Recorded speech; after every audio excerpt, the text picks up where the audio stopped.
जी नमस्कार, मैं देसी पत्रकार मनीष मेहवाल एक बार फिर आपका स्वागत करते हैं। दोस्तों, आज हम एक पुस्तक के विमोचन में आए हैं जिसका नाम है ब्लेज। ये ब्लेज जो कहानी है, कैसे बच्चे की कहानी है जो आज इस दुनिया में नहीं है, उसकी जो स्ट्रगल हुई वो सारे लिखने समझने वाले इसके माता पिता हैं। आज प्रकाश झा द्वारा उस पुस्तक का यहाँ विमोचन किया जा रहा है। आइए चलते हैं, अंदर का माहौल देखते हैं, पुस्तक के बारे में बात करते हैं और जो लोग मिलते हैं ये जानते हैं कि क्या है इसके पीछे, कहानी के पीछे क्या है। प्लीज़ कम। मैं मनीष पोद्दार, दिव्यांश का मामा हूँ मैं। अच्छा, दिव्यांश के मामा है। जी। ये जो दिव्यांश के साथ जो घटना घटी, जी, क्या इसमें कहीं से ये भी बात आता है कि अस्पताल या सिस्टम की लापरवाही रहा हो? ऐसा तो कुछ नहीं है और उसे शायद ये पता होगा कि मैं अब इस दुनिया में इतने ही दिन के लिए हूँ, इसलिए उसने जो किया है वो ऑसम, वो कोई नहीं कर सकता है। वो सिर्फ ऊपर वाले और नीचे उसकी आत्मा। जो लोग ये किताब को पढ़ेंगे क्या उनको क्या समझ में आएगा? उन्हें एक जिंदगी जीने की राह मिलेगी और हर मुश्किल घड़ी में कैसे अपने आप को स्टेबल करें, इससे उनको पता लगेगा और इस किताब से मोरली वो बूस्टअप होंगे। मोरली बूस्टअप, एक जीवन का स्ट्रगल जो होता है, कष्ट में स्ट्रगल, उससे निकलने का एक रास्ता है। चलिए धन्यवाद। ये मामा जी हैं, अंदर चलते हैं और भी कुछ लोगों से बातचीत करते हैं। 2018 में मैं मुंबई आ गया दिव्यांश को लेकर के और अक्टूबर 2018 बीमारी का अपना रूप था। फिर बॉम्बे हॉस्पिटल के बॉम्बे हॉस्पिटल में वो आईसीयू में एडमिट हो गया। जब आईसीयू में एडमिट हो गया तो डॉक्टर ने कहा कि mister Poddar, it's a question of few days, if something happens we will not give him CPR, he has been a person of dignity, let him leave this world in the best way. हमने कहा doctor it's your call, if you say so I go back. मैंने simply उनको यही कहा, लेकिन फिर से वो कहानी लिखने का एक कीड़ा फिर से था। अब क्या है, मेरा बेटा आईसीयू में, हम दोनों घर पे रात को आए। सुबह मैं उठा, हॉस्पिटल जाने की तैयारी कर रहा था। मेरी वाइफ ड्रेसिंग टेबल के पास, खालिद हुसैनी का नाम सुना है? खालिद हुसैनी का नाम सुना है किसी ने?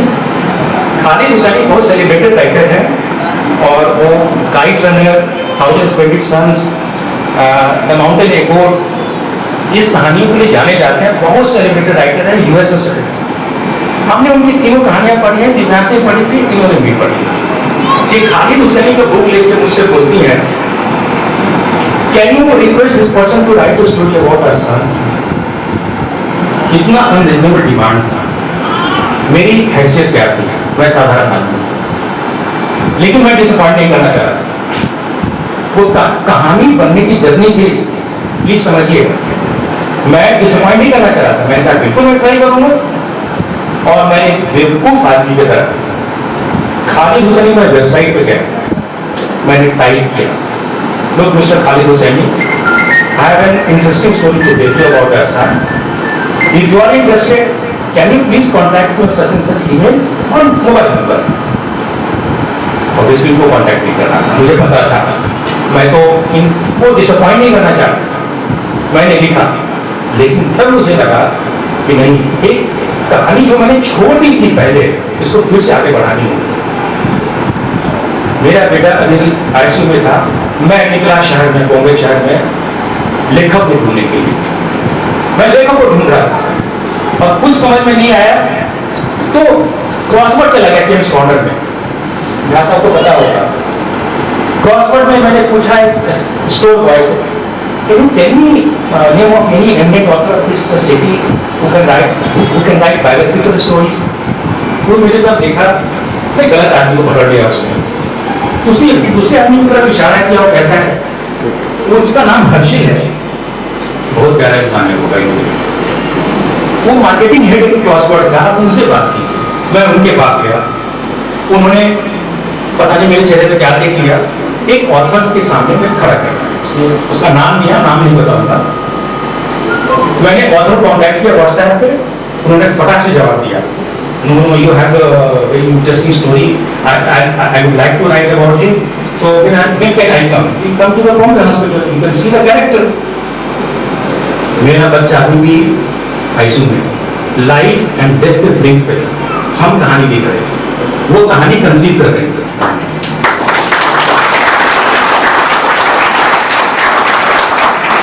दिव्यांश ने जो कुछ भी सोचा, जो कुछ भी उसने लिखा, उन सब से गुजरते हुए की इतनी अच्छी बातें आपने बताई कि निश्चित रूप से हम सब कहीं ना कहीं अपने अंदर टटोलने को मजबूर हैं कि वाकई क्या हमारे अंदर भी इतनी ताकत है, और अगर हमें उसका एहसास नहीं है तो वो फौरन आज और अभी से होना चाहिए। वही सबसे सही रिएक्शन होगा, क्योंकि हम सब जानते हैं every reaction there is an equal and opposite reaction.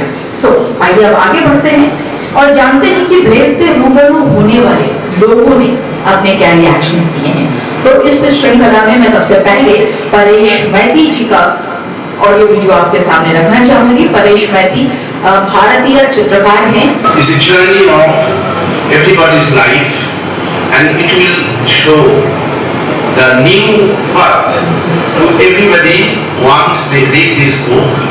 And I hope that everybody should read this book whenever they get a chance, and they get a copy after the opening of the unveiling of this book, and it will really give lot of inspiration to give a new light to everybody's life.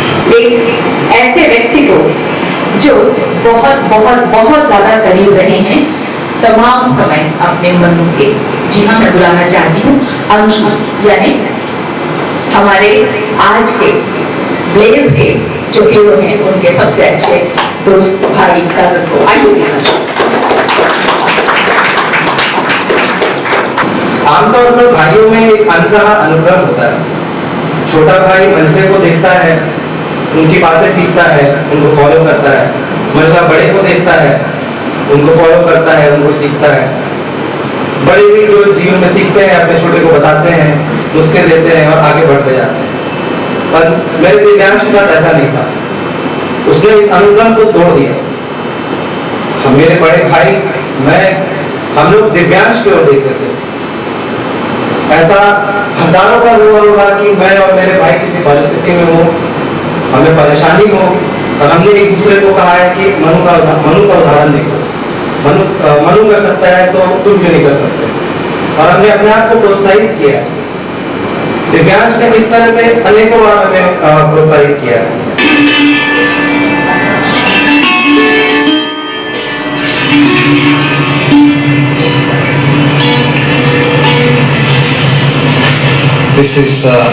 This is wonderful. This book has given me a lot of joy. It is very strange that we are dealing about and talking about cancer. Acute lymphoblastic leukemia is a bad cancer affecting children and the young. Fortunately, we have treatment modalities which has improved the chances of cure. But when they relapse, you have major problems in terms of doing repeat bone marrow transplants, or more recently we are looking at CAR T-cell therapy. Having said that, this kind of treatment is also labor intensive and capital intensive, so it's not easy. Neither for the patient because they are young kids. The median age is about 11 years. But also, I think the suffering is equal, if not more, for the parents who have so lovingly looked after their kids and have to live through this. This is where this book assumes importance. The kind of love and emotion that is expressed by both Sushil Poddar and his very brave wife, the mother of Divyansh, Nidhi Poddar, is indeed remarkable. It's a story of human resilience and trying to evolve and trying to understand what God has in store for us and all the vagaries of life that life continues to throw at us. But I think it is important that one needs to be grateful with whatever the circumstances and then come out with a positive message.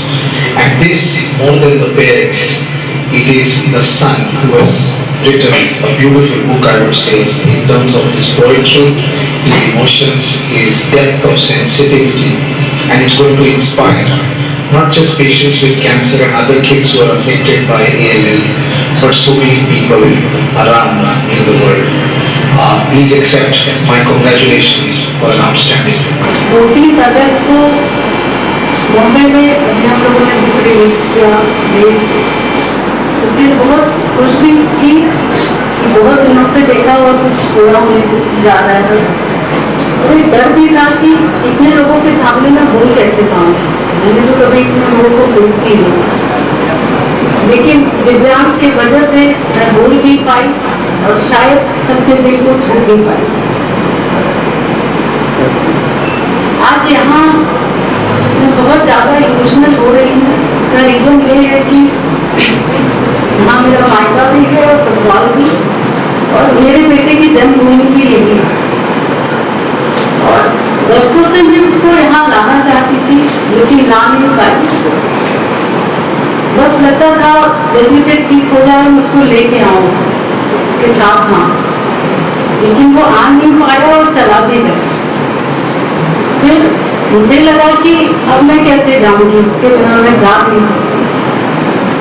मैंने सोचा मैं कभी नहीं जा पाऊंगी, लेकिन दिव्यांश को शायद ये अच्छा नहीं लगा और आज मैं भले ही बुक के साथ लेकिन दिव्यांश को आज मैं आप लोगों के सामने लेके आई हूँ और शायद फिर से नाम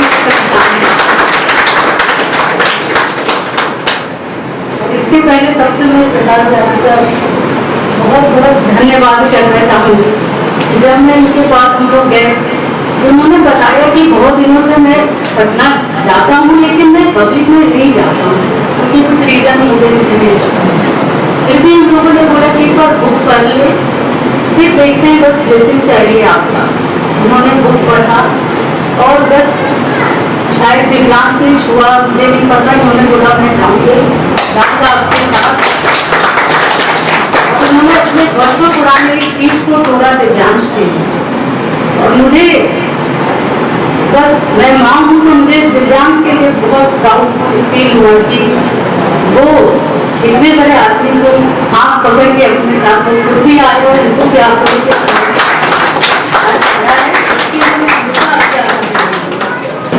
हर माँ का एक बेटे के लिए सपना होता है, हर माँ का होता है। मेरा भी था, मैं भी चाहती थी कि मेरा बेटा बड़ा होकर काम करे, बहुत बड़े बड़े काम करे, हम लोग सर से गर्व उठाते उसको। दिव्यांश भी सच्चा है, चाहता होगा ऐसा। और हम लोग ऐसे माँ बाप थे कि उसको एक सुगम रास्ता दे सकते थे कि उस पर चले और जो चाहे वो कर सकते। लेकिन दिव्यांश को वो रास्ता मिला ही नहीं, उसको मिला एक मुश्किल से भरा, कांटे से भरा रास्ता। उसके लिए बस एक ऑप्शन हो सकता था कि बचते बचते उससे निकले और एक जगह कहीं चला जाए, पहुंच जाए। वही था। और मैं भी शायद सोचती कि चलो वो लगे मेरे पास और मुझे क्या चाहिए। लेकिन उस रास्ते में उसने जो चला और ऐसा चला कि वो उसने अपना भी सर उठा के रखा, माँ बाप का भी सर उठा के रखा। वो कभी डरा नहीं, झुका नहीं, बार बार गिरा, बार बार उठा। और जितनी तेजी से गिरता था उतनी तेजी से उठता भी था और मजबूत था।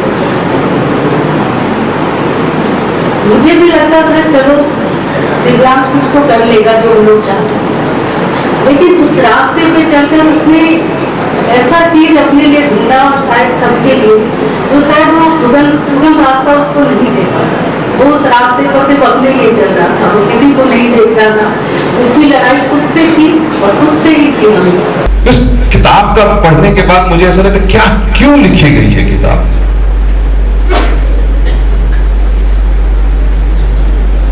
क्योंकि जब आप किताब पढ़ेंगे तो आपको ऐसा लगेगा कि हे भगवान, आज लगता था वो बच्चा ठीक हो रहा है, महीने भर लगता था सब कुछ ठीक हो जाएगा, फिर ऐसा रिलैप्स होता था। और फिर ये माँ बाप चलो अब यहां से यहां चलते हैं, इजराइल जाते हैं, फिर अमेरिका जाते हैं, लॉस एंजलिस कैलिफोर्निया जाते हैं।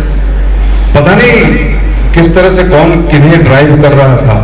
खुशियां तो बहुत आसानी से समझ लेते हैं, लेकिन अवसाद को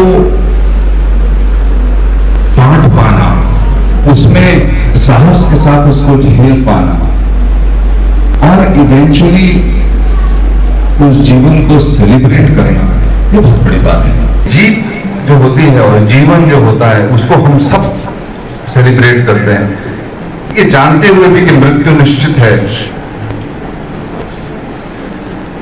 हम उससे डरते रहते हैं, लड़ते रहते हैं, झगड़ते रहते हैं और हर क्षण वो चुपचाप मृत्यु बैठी हमारा इंतजार करती रहती कि जाओगे कहां, तुमको आना तो नहीं है।